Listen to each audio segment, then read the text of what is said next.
Greetings, it's me, G. You can call me Linus, but no, you can call me Mark. So, what I'm going to do on this video is hopefully interesting to someone on this planet. As somebody who's been collecting rockabilly most of my life, since I was a kid, I wanted to explain and give some information to some of the classic LP reissue series that existed. Now I've lived in America for a couple of decades, and I meet a lot of people who didn't grow up with this stuff. I find it interesting to fill them in on the history because, you know, a lot of you people watching may have scattered, albums in your collection that are part of this series. And I figured you might like a little bit of history, and if not, hey, don't watch it. So, we're talking about Collector Records. Collector Records was formed around 1967. Now, I'm going to say before I go into all of this, I am not researching things on the internet. I have not sort of gone through and made any cliff notes of anything said about Collector Records. I am merely talking from my own experience as somebody who started buying them, when I was 13 or 14 years old, and kind of went through everything they sold up until his death a few years ago. I can't remember, like 4 or 5 years ago maybe. Time flies. And I'm just giving you my perspective on it completely from my memory, because things that are written, who knows how accurate they are, and maybe I'll say something that you didn't know. So this might be a lengthy thing, but let's go through it. This was the very first Collector record release. Now, Collector Records is also known as White Label Records, which is the name it changed to. It was from Rotterdam in Holland, and it was formed by a guy called Cees CLOP. It's kind of spelled C-E-E-S, so I used to think it was Cees, but when I met him, I think I first heard Ian Sadler say, "Hey, how you doing, Cees?" So I then realized it was Cees. And he was a controversial figure for reasons I'm not really going to go into. Look, he traveled many places and made many deals and left some unhappy people. I'm sure people will comment on that, but that's not what I'm covering. So the story as I know it is Cees CLOP, around 1967, was one of the people. This is something that Americans need to think about, that you may not necessarily occur to you. I'm going to flick through these as I speak. These are just some of the releases. I can speak about them, but we'll just show you the covers. So what you've got to remember is, in Europe, when rock and roll stopped being made in America, stopped being put in the charts, when Little Richard, Chuck Berry, Jerry Lee Lewis, Elvis stopped making what fans in Europe had grown to love, like real rock and roll records, Eddie Cochran, Gene Vincent, they looked to get more. Now, rock and roll lasted a lot longer, the 50s style stuff in the UK, and that was the influence for a lot of the bands like the Beatles and the Stones and all that kind of stuff. And the Teddy Boy scene was born of people who still wanted 50s rock and roll when America stopped making it. So what initially they were doing is people like Dan Coffey, one of the most legendary collectors in this scene, one of the people completely responsible for everything, and people like Cees CLOP and Hans Peter the Drinker of Buffalo Bop / DJ Jamboree Records. These were people who were coming over here in the 60s initially because they had lots of rock and roll fans who wanted more Elvis, Chuck Berry, Jerry Lee Lewis, and there was only a finite of things issued in the UK. Everything that came out in the USA kind of only came out in the UK if a deal was made with the record company, if hey, this is a big seller or whatever. And so kind of Teddy Boy scene, people who still wanted 50s rock and roll, who were still playing that stuff and dressing in a particular style which wasn't really a thing here. You kind of guys had your greaser era, then you all moved on, but a large part of Europe adopted that 50s style and kept it going. And these people wanted more records, so people like Cees, Klop, and the other people I've mentioned initially came over here to buy American pressings of more Chuck Berry, more Elvis, more Little Richard. But when they did, when they started coming over here looking for these things, they started finding all these other records.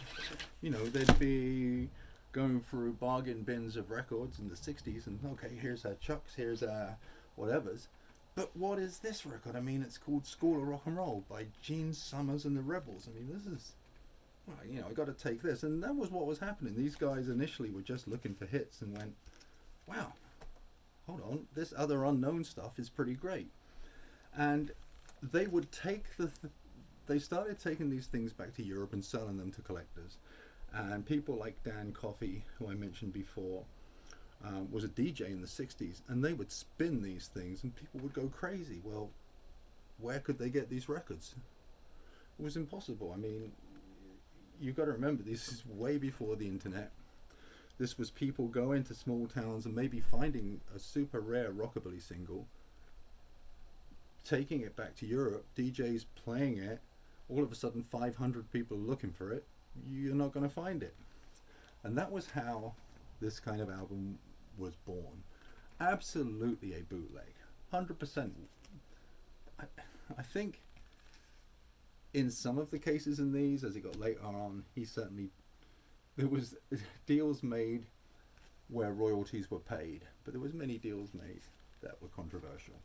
But if you look at the track listing of this, it's got things like Fugitive by the Fugitives, not a greatly rare record. Bad Bad Boy by Bobby Lawler. This was probably the first time a lot of people heard this. This is before it was bootlegged onto a 45 in the 70s. This would have been, I mean, this is a very killer, rare rockabilly track. People would have been going crazy when this album came out, just to hear that. Then you got Tom Dooley, Rock and Roll. Curtis Hoback, which originally came out on the Lou label. It's a super rare record still. China Rock is the flip side. Caterpillar Crawl by the Strangers is a pretty common record. Probably didn't know that at the time. Guitar Rock, Bill Flag on Tetra, another classic. 10 Long Fingers, Groovy Joe Poovey, Billy Cannon, Jay Chevalier. Got an R&B record, Motorhead Baby Chuck Higgins came out in combo, and the other side, Pachuco Hop. And Country Hicks, Leon Bass, and Little Liege. That was probably the best things he'd found in '67 that he'd played to people. Oh yeah, and album sleeve, label designed by Johnny Angelo. Okay, I never noticed that before. Well, hey, it was before the days of Photoshop. So this was one of the very first rockabilly collections. There were a few other people around '67 who had done things like this, but this was pretty much acknowledged as the first. When I was flicking through these, you saw the various covers. So as the project went on, you know, they got a little more. They look a little more like compilations do now. I mean, some do not. But the tracks, if we look at them, this one, for instance, has a bunch of Larry Brinkley tracks and Joe Rickman, Terry Snyder. These are all from one label. Oh gosh, I've just gone blank. Westwood. And you've got various things like the Frogmen, which is a common instrumental, Bunker Hill, which crazy R&B record. They were just the rarest records he could find at the time.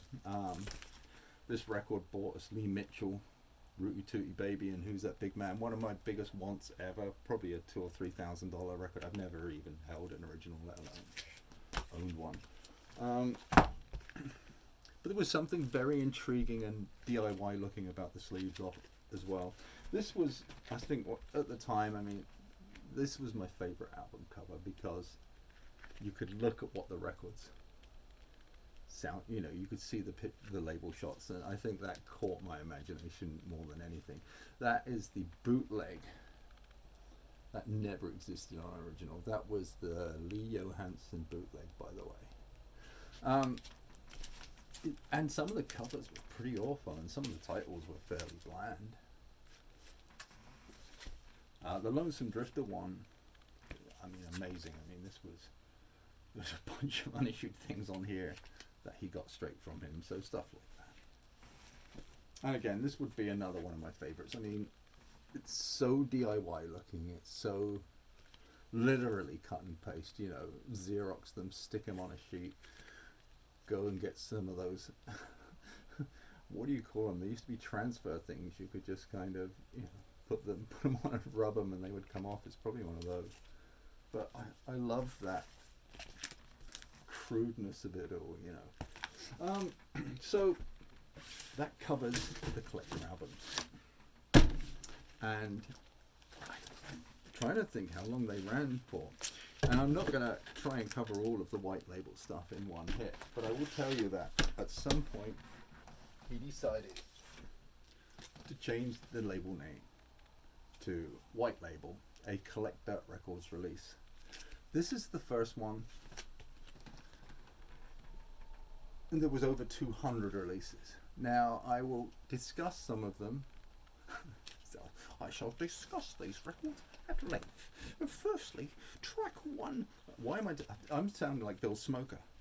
Rockabilly DJ Bill Smoker, who I want to mention.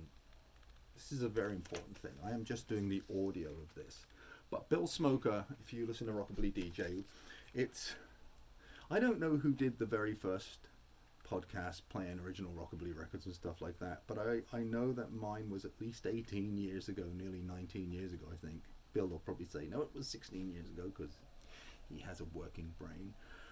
But his came a week after me, so there's a lot of great content, and especially he did a very, very deep dive into this entire series. So what I'm telling you is just basically almost like an audio recap of what Bill would probably tell you and play every track. So you should check out Rockabilly DJ and look for his stuff on Case CLOP and Collector Label. And I think when Case CLOP died, he reposted all those, so they should be pretty easy to find. I'll try and find a link and put them in the description if I can. So the practice of what he did, why is it important? Well, it created a scene that still bonds people now. It wasn't the only series. The Buffalo Bop, which was done by Hans-Peter Zadrenka, originally Bison Bop, and before that DJ Jamboree, was equally important, but was almost like a filtered version. It was a better version. It had less suspect, clipped tracks and odd things that you're not really sure what they're on. But in saying that, there was always the fun factor in finding the weird stuff on these. We'll talk about the Buffaloes another time, but really the importance of these were they turned us on to the fact that there was just small label treasure, and it made us all want to look for it and hear it. And some of the kids around my age in Europe who all bought these things at the time I did, and a lot of them in places like Germany and France, people I didn't actually know personally then, but were doing the same thing as me, you know, buying these albums and then looking for the 45s or trying to learn which labels they were issued on originally. Very rarely was there sleeve notes on these. Those are people that I'm now friends with because of the internet, because you can now talk to people in Germany and you can talk to people in wherever, and we all reflect and we all had the same experience. We all bought these, we all found our favorite tracks on them, we wound up in many cases owning them on original 45s, and we bought them because we knew them on these albums. So I think, I'm just looking at some of the others, you know, I think that kind of explains why I think a lot of us would have the same stories. I mean, if I just pick up one at random and I look at this, these Jimmy Roby tracks, Wait a Little Baby, which came out on a 45, which I did have on the Elvis label. The flip side was called I'm Gonna Leave Old Texas Now, and it was like a 70s country record on that side with this unissued 50s thing. Weird that they did that. But there's 2 unissued tracks on there, like Beboppin' Baby Part 1 and 2. Those are absolutely rockabilly killer unissued acetates. I don't think they've been on anything except for these. There is a bootleg, I think, of one of the versions, but not both of them. So there are still things on these that you can go back to and go, oh my god, I forgot that was on there. And yes, they were bootlegs, but if it wasn't for them, I think I wouldn't have a lot of the friends I talk to every day about this crap, and I wouldn't be making this video. So, did we learn anything from this? Well, I can tell you a little bit about Cees CLOP, personally. I'll tell you a little story because I feel like there's not been a huge amount of information on this first part of this. But here's a CLOP story for you. So I would often see him at record shows, particularly the Portland Street one in London, which was one of my favourite ones. It was a small show, it was 45s only, and pretty much everybody there was selling this kind of music. And it was really wonderful. And I used to work at Bim Bam Records in England, and I would go there with Bob, and we would get there super early, and we would have a store there, and we would talk to all the other collectors. And CLOP would often turn up at these things. It was always the same, and it was very amusing to us. So I'm sure you all know, let me just grab one. But if I refer to a 150 count box, okay, that's your standard 45 box. You know, people buy those, keep their collections in them or sell out of them. So he would travel with maybe 3 or 4 of those, and they would fit perfectly into one of those. Here you would call it plaid, in the UK we would call it checked. But those kind of old lady grandma kind of shopping totes, they would have a handle and there'd be a lid over them, and they were perfect because he could get them on the plane, the little wheels folded up. But it was kind of comical because he did look a little bit like an old lady. I mean, he was very, very fiery. He wasn't a slow guy. He was very like snappy, but you know, he had grey curly kind of almost like a permed hair, and he would dress in what we call an anorak, you know, and pulling along this little shopping cart thing. But he was difficult to deal with because most people would have all of their records priced up. Not Cees. He would have nothing priced up, and it would be full of holy grails. And the one record that I particularly remember was he had a copy of Lindy Lou by Bubba Ford, which came out on the MCM label. The flip side's called Bedlam, which is a great guitar instrumental. And it was kind of a G plus copy, my condition, and I really wanted it. I'm like, hey, how much is this? And he wouldn't just say, oh, Mark, that is $200. That wasn't the way he worked. He would be like, well, this is a very rare record. I got this copy from Bubba Ford himself. This was his copy, and he only had the one copy. It's very rare. You know, like you do this dance. Okay, well, how much is it? Oh, what would you give me for it? Oh, I don't know. I just want to know how much it is, and I'll think about it. I think he said 500. This is about 20 years ago.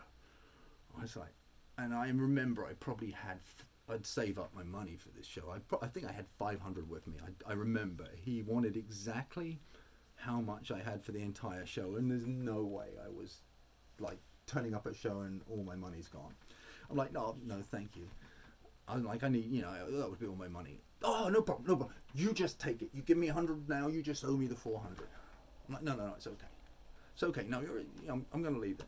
So I go looking at records, and every time I'd run into him, you know, just don't pay me anything now, but you owe me the money. You owe me the money. You can send me the money. I'm like, no.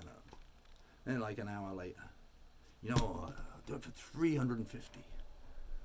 I'm like, oh, you can owe me the money. I walked out of there paying 250 for it, which was about what it was worth, tops.